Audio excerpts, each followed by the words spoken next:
Now let's try to understand when we say if a body is charged or not using this simple activity. Here we have one scale and some running tap water. Now we are going to bring this scale closer to the water and you see nothing happened. Now we are going to rub this scale against our hair for some time. Now after rubbing the scale, when we bring it again closer to the water, you see that the water is bending. Wow! But why do you think that this happened?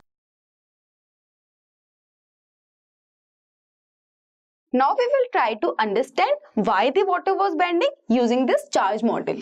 This model shows the arrangement of charges in water and in scale. Here the red ball represents negative charges and the yellow balls represents positive charges.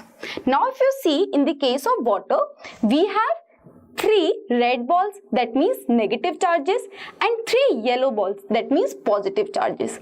So if you see in the water, we have 3 negative charges and 3 positive charges which are equal. That means electrically the water is neutral.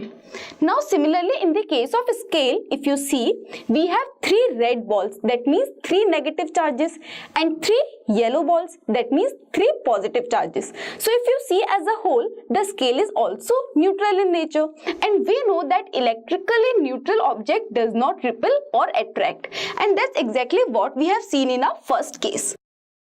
Now when we had rubbed the scale with our hair, some electrons move from our hair to the scale. Let's say we have 2 new extra electrons or negative charges in the scale. Here, as we have rubbed the scale with our hair, extra negative charges appeared in the scale, which resulted in the new alignment of charges. Now, all the negative charges will come in one row, one below the other, and similarly, all the positive charges of the scale will come in other row. So the new alignment of charges in the scale looks like this.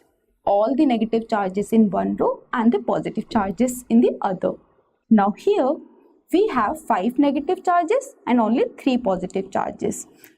So if you see, we have more number of negative charges as compared to the positive charges. So we can say that the scale is now altogether negatively charged. Now what are we going to do? We are going to move our scale near to the water. Now as the scale is negatively charged, the positive charges in the water will experience some attraction towards the negative charges of scale, and therefore all the positive charges of the water will now try and align themselves towards the scale, which resulted in the change in alignment of charges in water as well.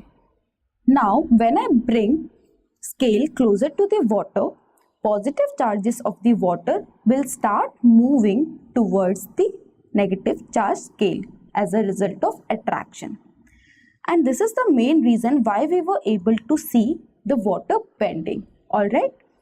Now from this activity, we have concluded that we say a body is charged when it contains unequal number of positive and negative charges. If negative charges are more in a body, we say it is negatively charged. Whereas if number of positive charges are more, then we say a body is positively charged.